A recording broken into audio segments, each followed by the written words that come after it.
여러분 안녕하십니까? 광주 MBC 뉴스투데이 시작합니다. 먼저 오늘의 주요 뉴스입니다. 광주시가 역점적으로 추진하고 있는 대자보 사업에 대해 광주 시민 절반 이상이 잘 모르고 있는 걸로 나타났습니다. 2025학년도 대학 수학능력 시험이 열흘 앞으로 다가오면서 수험생들도 막바지 컨디션 조절에 힘을 쏟고 있습니다. 나주 보감리 유적지에서 고려시대 관청으로 추정되는 건물터와 기와들이 새롭게 발견됐습니다. 고흥에서 살아보고 싶은 도시민에게 거주 공간을 제공하는 프로그램이 마련돼 고흥군 지역 경제에 활력을 불어넣고 있습니다. 광주시가 역점적으로 추진하고 있는 대자보 사업에 대해 광주 시민 절반 이상이 정책을 잘 모르고 있는 걸로 나타났습니다. 사업 진행 과정에서 시민들의 거부감을 줄이고 성공적인 사업 모델로 자리 잡으려면 폭넓은 소통과 의견 수렴이 동반돼야 한다는 지적입니다. 송정근 기자입니다. 광주에서 이용객이 가장 많은 버스 정류장 중에 하나인 유스케어 버스 정류장입니다. 광주시가 역점적으로 추진하고 있는 대자보 도시 사업을 아는지 시민들에게 물었습니다. 대중교통, 자전거, 보행 이렇게 해가지고 강기정 시장님이 이렇게 추진하시는 사업이 있거든요. 네, 못 들어봤어요. 대자보 도시라고 혹시 들어보신 적 있으세요? 대자보 붙이는 거 아니에요? 시민들 대부분이 잘 알지 못한다고 대답했는데 광주시 의회가 실시한 여론조사에서도 비슷한 결과가 나왔습니다. 광주에 살고 있는 시민 700명을 대상으로 실시한 여론조사에서 56.6%가 대자보 도시 정책을 모른다고 답했습니다. 특히 모른다고 대답한 시민 중 20대와 30대의 인지도가 다른 연령대에 비해 더 낮았습니다. 자동차 중심인 광주를 보행자 중심으로 전면 개편한다는 점에서 홍보 활동을 강화하고 시민들의 의견 수렴이 동반돼야 한다는 지적이 제기됐습니다. 이러한 주요한 시민들의 편리성을 요구하는 정책에 대해서도 시민들의 의견을 수렴하는 과정은 많이 빠져 있습니다. 그런 점에서 시민들이 이해도가 낮을 수밖에 없는 저는 정책 추진을 하고 있지 않겠냐 하는 우려가 되고 있습니다. 이에 대해 광주시는 시민들의 수용성을 높이는 데 방점을 찍고 사업을 추진해가고 있다고 밝혔습니다. 자동차에 익숙한 시민들에게 대자보 도시 사업이 거부감이 들지 않고 공감대를 형성할 수 있게 먼저 실증 공간을 마련한다는 겁니다. 광주시는 광주공원 주차장을 없애고 이곳에 늦어도 내년 초까지 광장을 조성하는 대자보 도시 실증 사업을 추진하고 있습니다. ACC에서 전남대 병원까지 이어지는 광산길은 내년 4월부터 매월 2차례 차 없는 토요일을 시행하고 평동산단에는 자전거를 이용한 출퇴근을 일상화할 수 있도록 자전거길을 만드는 등 실증 사업 8군데를 기획해 시민들의 참여와 소통을 이끌어낼 계획입니다. 대자보 사업이 선언적 정책에 그치지 않고 실질적인 변화를 이끌어낼 수 있을지 광주 시민들의 이목이 집중되고 있습니다. MBC 뉴스 송정근입니다. 어제 열린 광주시 의회 행정사무감사에서 광주도시공사의 물품 구매 예산이 비효율적으로 집행되고 있다는 지적이 나왔습니다. 광주도시공사가 지난 2022년부터 올해 9월까지 1,000만 원 이상의 물품을 구매한 내역을 보면 420여 건 중 45%가량이 예산보다 많거나 적게 쓰는 등 실제 지출과 차이가 발생했습니다. 임밀한 광주시 의회 의원은 예산이 적재적소에 사용되지 못해 다른 사업의 재정 부담이 가중될 수 있다며 예산 산정 기준의 신뢰성을 높여야 한다고 강조했습니다. 북쪽 찬 공기가 남하하면서 날은 더 쌀쌀해지겠습니다. 특히나 구리의 성삼재나 광주 무등산 같이 산간 지역을 중심으로 특히 낮은 기온 보이고 있고요. 전남 해안 지역을 중심으로도 기온이 큰 폭으로 낮아진 가운데 시속 55km 안팎의 강풍까지 동반되면서 더 춥게 느껴지겠습니다. 그 밖에 광주와 전남 내륙 지역에서도 한재래수 때 기온으로 시작하면서 올가을 들어 가장 쌀쌀한 날씨를 보이겠습니다. 오늘은 평소보다 더 따뜻한 옷차림으로 나서시는 게 좋겠습니다. 날은 추워졌지만 대체로 맑은 날씨가 이어지겠습니다. 현재 하늘 모습 보시면 지금은 구름 조금 지나고 있습니다만 낮 동안에는 더 쾌청한 하늘 마주할 수 있겠습니다. 자세한 기온 살펴보시면 광주의 현재 기온 8도 안팎으로 어제 같은 시각보다 2도가량 낮은 기온에서 시작하고 있습니다. 한낮 기온 15도 안팎에 그치면서 낮 기온은 어제보다 6도가량 내림세를 보이겠습니다. 날씨 정보였습니다. 2025학년도 대학 수학능력 시험이 열흘 앞으로 다가오면서 수험생들도 막바지 컨디션 조절에 힘을 쏟고 있습니다. 학생들의 노력이 멋진 결실을 맺을 수 있도록 수능 당일 반드시 숙지해야 하는 유의사항들을 안준호 기자가 알려드립니다. 수능을 열흘 앞둔 고3 수험생들이 시험 당일 유의사항을 안내받습니다. 특이한 거 먹지 마시고요. 늘 먹던 거 먹으셔야 되고요. 갑자기 배탈 나면 안 되니까. 그래서 오늘부터 특히 잠자는 시간도 잘 준비해야 됩니다. 학생들도 각자 컨디션 조절에 돌입했습니다. 잠을 잘 때도 무조건 12시 전에는 잠을 자자 생각하고 일찍 자고 있고 일어나는 것도 아침 6시 반에 일어날 수 있게. 지금 좀 심적인 부담도 있고 힘들겠지만 준비한 만큼 좋은 결과가 나왔으면 좋겠습니다. 학교도 수능 당일 일정에 맞춰 학생들의 식사 시간을 앞당겼습니다.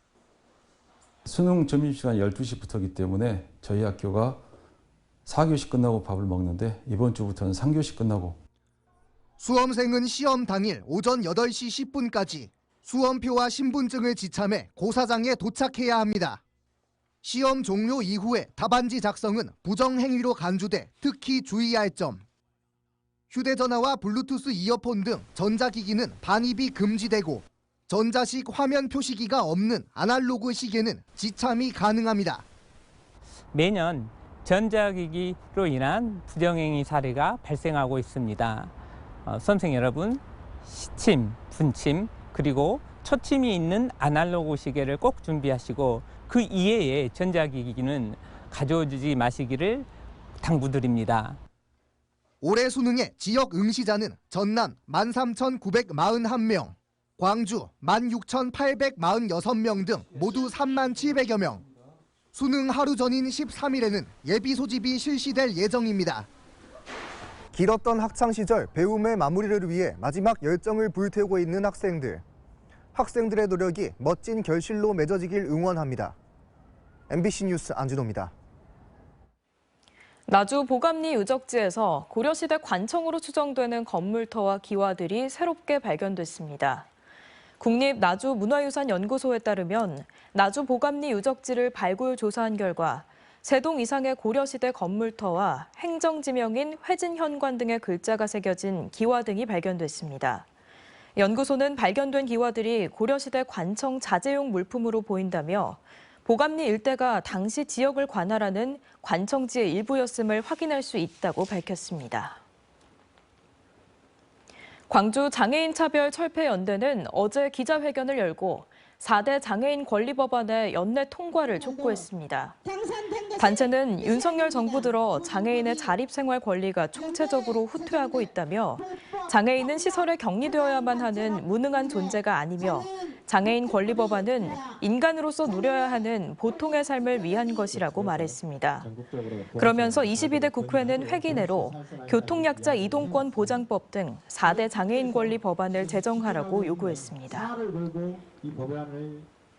어제 오후 1시쯤 광주 광산구 운수동의 한 도로에서 30대 운전자가 몰던 오토바이가 앞서가던 4.5톤 화물차와 추돌했습니다.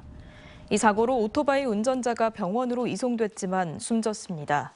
경찰은 비보호 좌회전을 하던 화물차를 오토바이가 뒤에서 들이받아 사고가 난 걸로 보고 정확한 경위를 조사하고 있습니다.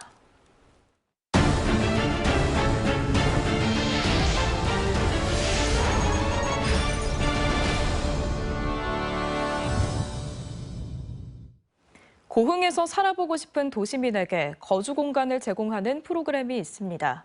임대료도 없고 가전 가구도 다 마련돼 있는데요. 생활 인구 유치로 고흥군 지역 경제에 활력을 불어넣고 있습니다. 김단비 기자입니다. 광주에 사는 노경희 씨. 매주 주말마다 고흥에 내려와 여가 생활을 보내고 있습니다. 지난 추석에는 손주까지 온 가족이 고흥에 모였습니다. 바닷가도 이제 한 번씩 돌고 또 토요일 날 같은데 저기 녹동 가면 그 드론쇼도 하거든요. 그것도 보고 또 먹거리도 많잖아요. 고흥에 자주 와도 숙박비 부담은 전혀 없습니다. 고흥군으로부터 6개월간 거주 공간을 지원받았기 때문입니다. 건물 내부에는 냉장고와 가스레인지 같은 가전제품이 모두 비치돼 있고 임대료도 무료입니다. 올 여름 너무 뜨거웠잖아요. 어디 다른 데 갈 엄두도 안 나고 그랬어요. 일단 고흥에 오면은 나를 반겨줄 집이 있구나. 고흥군은 지역에 정기적으로 머물고자 하는 도시민에게 거주지를 제공하고 있습니다. 폐 건물로 방치돼 있던 옛 한전사택을 매입해 리모델링을 거쳤습니다. 현재 12세대가 살고 있습니다. 고흥군은 생활인구 유치를 통한 지역경제 활성화와 함께 최종적으로는 정착까지 유도하겠다는 목표입니다. 향후에 농촌형, 그리고 어촌형, 그리고 섬체험형 등 다양한 거점별로 스테이를 조성할 계획을 있습니다. 그래서 향후에 여기 참가자들께서 고흥에 정착하는 것을 최종 목표로 고흥군은 내년 상반기 고흥에 살아보고자 하는 2기 참가자 12세대를 이번 달 안에 모집할 계획입니다. MBC 뉴스 김담입니다. 조선대학교 법인이사 선임을 둘러싸고 재단 이사회와 학교 구성원들 사이의 갈등이 여전히 계속되고 있습니다. 학교법인 조선대학교는 어제 이사회를 열고 고 김무영 이사의 후임으로 참여자치 20일 공동대표를 역임한 정채용 변호사를 선임했습니다.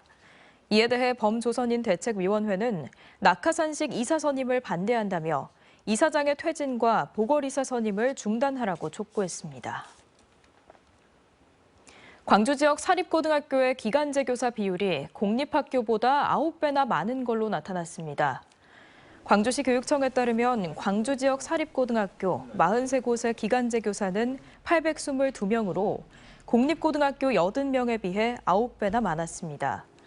중학교도 사정은 비슷해 사립중학교 25곳의 기간제 교원은 323명으로 공립중학교 66곳에 221명보다 많았습니다. 이 같은 기간제 교원의 증가는 교원의 신분 불안과 교육과정의 단절 등으로 학생들의 학력 저하로 이어질 우려가 높지만 뾰족한 대책이 없는 실정입니다. 작은 학교의 학생 유입을 위해서는 주소 이전 없이 전학이나 입학이 가능한 자율학구제 지정을 확대해야 한다는 주장이 나왔습니다.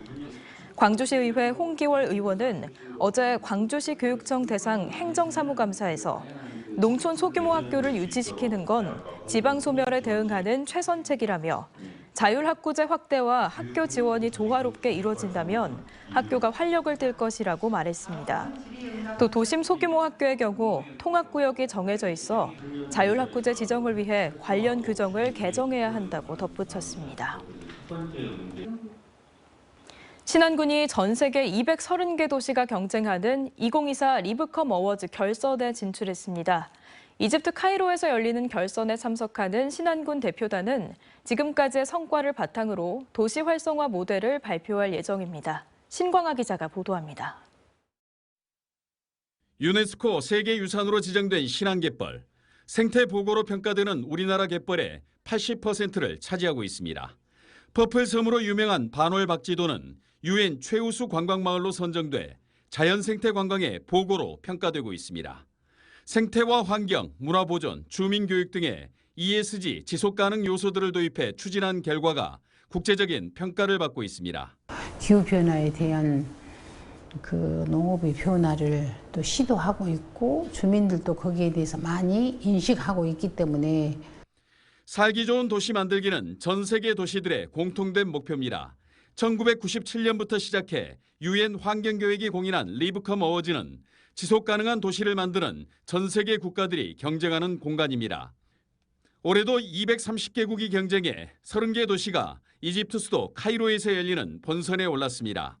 본선에서는 도시의 환경관리와 커뮤니티 활성화, 지속가능한 경제성장, 사회적 포용성 등을 종합적으로 평가할 예정입니다. 이렇게 국제적으로 우리 신안군이 살기 좋은 도시로 인정을 받게 됨에 따라서 이제 저희 신안군의 국제적인 위상도 한층 더 높아졌을 뿐만 아니라 리브컴 어워즈 본선을 통해 신안군은 전 세계 관심사인 기후변화 대응과 탄소 중립 등에서 다양한 도시와 전문가들과 교류하겠다고 밝혔습니다. 일섬 1미술관, 위대한 낙서마을 등 독창적이고 창의적인 다양한 정책들이 자연과 조화롭게 공존하는 지속가능한 신안군의 고민이 다시 시작되고 있습니다. MBC 뉴스 신광하입니다. 노인성 뇌질환을 조기에 진단하고 디지털 헬스케어의 기술 플랫폼 역할을 해줄 실증 연구단이 출범했습니다. 조선대학교에서 출범한 노인성 뇌질환 실증 연구단은 앞으로 5년 동안 118억 원의 예산을 투입해 노인성 뇌질환을 진단할 수 있는 AI 닥터를 개발하고 헬스케어 기술의 상용화도 추진할 계획입니다. 노인성 뇌질환 실증 연구단은 지난 12년 동안 2만여 명의 방대한 정밀 의료 빅데이터를 축적해온 광주 치매 코호트 연구단에 그 뿌리를 두고 있습니다. 다채로운 재능 나눔 프로그램을 통해 광주 지역 유아교육기관과의 상생을 모색하는 학술제가 열리고 있습니다. 오늘까지 광주여대에서 계속되는 유아 마음 나눔 학술제에는 유아교육에 필요한 각종 교구와 함께 다양한 율동도 선보이고 있습니다. 특히 이번 행사에서는 광주여대 재학생들이 재능 나눔의 일환으로 인형극과 성안전교육 등의 공연을 진행하며 지역 유아교육기관과의 상생을 모색하고 있습니다.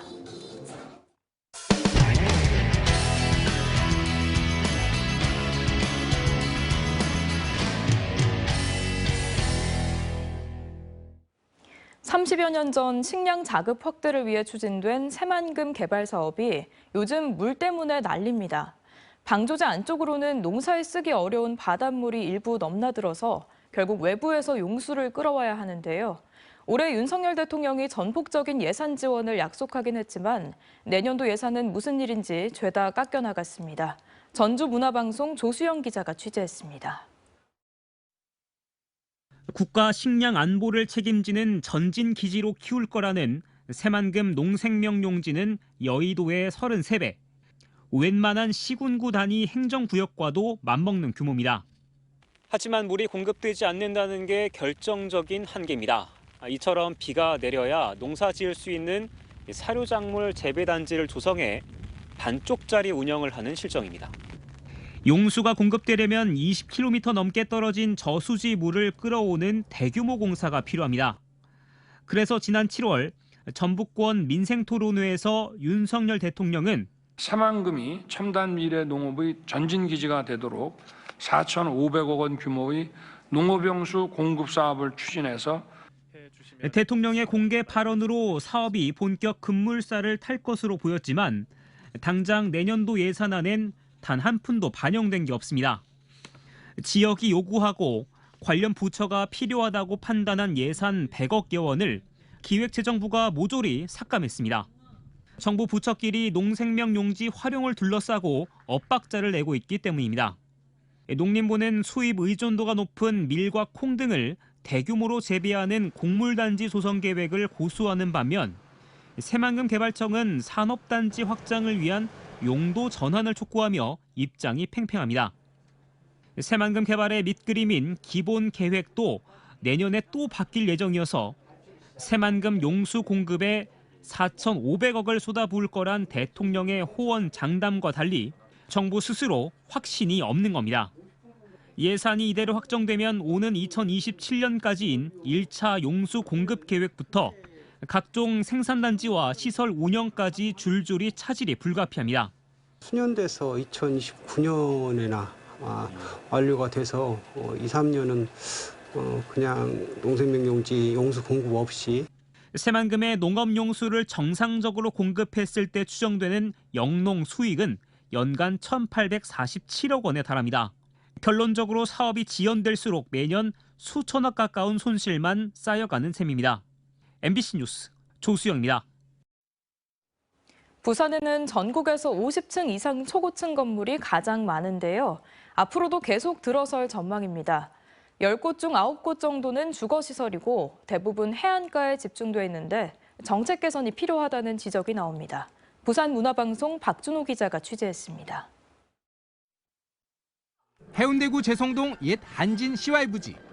이곳에 주상복합 건물 6개 동이 들어서는데 5개 동이 67층 초고층입니다. 수용구 남천 2구역 또한 최근 99층 아파트 설계안을 마련해 부산시 특별 건축구역으로 선정됐습니다. 초고층 건물은 계속 늘어나는 분위기. 국토교통부에 따르면 50층 이상 건축물은 전국에 123개 동이 있는데 부산에는 41개 동이 있어 가장 많습니다. 이 중 38개, 92.6%의 주거시설이 포함돼 있고 35곳, 85.3%는 바다와 강 등 해안가와 인접해 있는 상황. 순수 상업용 업무시설은 63층 높이 부산국제금융센터 단 한 동뿐입니다. 시에서도 이런 초고층에 대해서 상당히 조금 우호적인 부분들이 보이고 있거든요. 그래서 이제 시의 이런 좀 개방적인 시선, 방향 이런 부분들 때문에라도 좀 초고층 건물들이 많아지는 추세가. 이 때문에 주거용 초고층 건물이 지속적으로 늘어나는 것이 지역 경제 활성화에 도움이 되는지 고민이 필요하다는 지적이 나옵니다. 주거 단지가 많이 이렇게 고층 아파트가 들어서게 되면 거기에 상업시설 통한 이제 경제 순환 효과를 저희가 반감시킬 수밖에 없기 때문에 주거형보다는 상업시설이나 이제 사무실이 많을 수 있도록 하기 위해선 결국은 신산업이나 새로운 성장 동력이 좀 필요한 상황이고요. 부산 인구는 해마다 줄어 오는 2031년이면 인천에 추월당할 위기. 반대로 초고층 건물은 압도적으로 늘고 있는 안타까운 현실에 직면해 있습니다. MBC 뉴스 박준호입니다. 강원 동해안의 대표 어종하면 오징어를 빼놓을 수 없죠. 하지만 최근 들어 어획량이 급감해 위판 물량도 4년 만에 10분의 1로 쪼그라들며 전국 최저 수준으로 추락했습니다. MBC 강원 영동 배연환 기자가 보도합니다. 바다에서 직접 잡은 수산물만 파는 강릉 주문진 어민수산시장. 상가 수조에서 오징어 수십 마리가 헤엄치고 있습니다. 한동안 오징어를 보기 어려웠지만 최근 조금씩 잡히며 판매하는 상점들도 눈에 띄는 겁니다. 20마리에 한 2만 원씩도 막 하고 이랬잖아요. 많아서. 근데 지금은 그 정도는 안 되고 한 마리 10,000원 정도 꼴이었는데 옛날에는 엄청 많았죠. 근데 지금은 너무 많이 없어졌어요, 수요가. 예. 그때 비하면 한 10분의 1도 안 되는 것 같아요. 어린 오징어 남획을 비롯해 중국 어선의 북한 수역 조업, 수온 상승에 따른 어장 변화까지 이어지며 오징어 어획량이 크게 줄어들고 있습니다. 사정이 이렇다 보니 강원도의 오징어 위파 물량은 전국 광역지자체 가운데 최저 수준을 보이고 있습니다. 국회 정의용 의원의 국감 자료를 보면 강원도의 오징어 위파 물량은 지난 2020년 8,732톤에서 2021년 6,310톤, 2022년 3,525톤으로 줄었고 지난해는 1,486톤, 올 들어서는 지난 8월까지 615톤으로 쪼그라들었습니다. 강원도는 지난해 경기 인천고와 제주에 이어 전국에서 세 번째로 적은 오징어 위파 물량을 기록했었는데 올해 들어선 오징어목의 한치가 주로 잡히는 제주보다도 오징어 어획량이 적어졌습니다. 오징어를 주로 포획하는 이 체납기 어선에 대하여 감척을 이제 확대하도록 하겠습니다. 어족자원 조성을 위하여 인공어초 사업이라든가 바다숲 조성 사업 그리고 종묘 방류 사업을 확대하여. 오징어 하면 강원도가 떠오르던 시절은 이제 아득한 옛날 일이 되고 있습니다. 갈수록 줄어드는 강원도 오징어의 어족 자원 회복 방안에 대한 깊은 고민이 필요해 보입니다. MBC 뉴스 배연환입니다. 박상형 한전 KDN 신임 사장이 취임식을 갖고 본격적인 업무를 시작했습니다. 어제 오전 나주 본사 빛가람홀에서 열린 취임식에서 박 사장은 글로벌 에너지 디지털 전문 기업으로의 성장과 현장 협력사 중심의 상생 경영 실천 등을 강조하며 글로벌 위기를 제2의 창업 정신으로 변화를 추구하겠다고 밝혔습니다. 아시아의 전통공예를 체험하는 워크숍이 오는 15일부터 4일 동안 국립아시아문화전당에서 열립니다. 이번 워크숍에서 태국과 브루나이의 공예 장인들이 전통 대나무 공예품과 직조 공예품, 음식 덮개 만들기 등의 체험 프로그램을 진행합니다.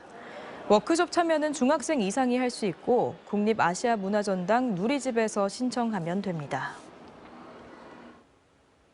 한국전력이 전력망 확충을 위해 지난 9월 광주시 전남도와 업무 협약을 맺은 데 이어 전북도와도 협력하기로 했습니다. 한국전력은 송전시설 입지 선정, 인허가 등의 절차가 지연되지 않도록 지자체와 협력하는 업무 협약을 전북도와도 맺고 전력망을 적기에 건설하겠다고 밝혔습니다. 오는 2031년까지 호남 지역에서 생산되는 재생에너지 발전량은 42기가와트인데 정부는 이를 연계할 송전시설이 부족하다며 신규 접속을 제한하고 있습니다.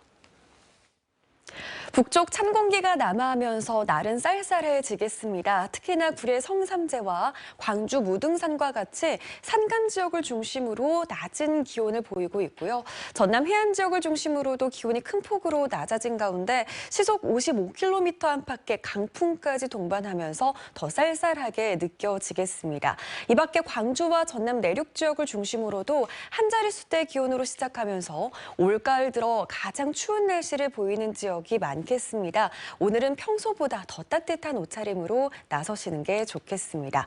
하늘 모습 보시면 지금은 구름 조금 지나고 있는데요. 고기압의 영향권에 들면서 대체로 맑은 날씨가 이어지겠습니다. 자세한 지역별 기온 살펴보겠습니다. 광주의 현재 기온은 8도 안팎으로 어제 같은 시각보다 2도가량 낮습니다. 한낮 기온 15도에 그치면서 어제 낮 기온보다 무려 6도가량 내림세를 보이겠습니다. 대부분 지역의 아침 기온이 한 자릿수대로 출발하고 있습니다. 영암 7도, 완도는 9도에서 시작합니다. 한낮 기온도 곡성 16도, 순천 18도, 여수 17도 안팎으로 어제보다 6, 7도가량 낮겠습니다. 먼바다를 중심으로 풍랑주의보가 발효 중입니다. 바다의 물결은 서해남부 먼바다에서 최고 4m로 높게 일겠습니다. 내일과 모레는 오늘보다 날이 더 추워지겠습니다. 서리가 내리고 얼음이 얼 가능성도 있겠습니다. 날씨 정보였습니다. 뉴스를 마칩니다. 함께해 주신 여러분 고맙습니다. 언제 어디서나 내 손 안의 뉴스. 광주 MBC 뉴스 유튜브 구독으로 함께하세요.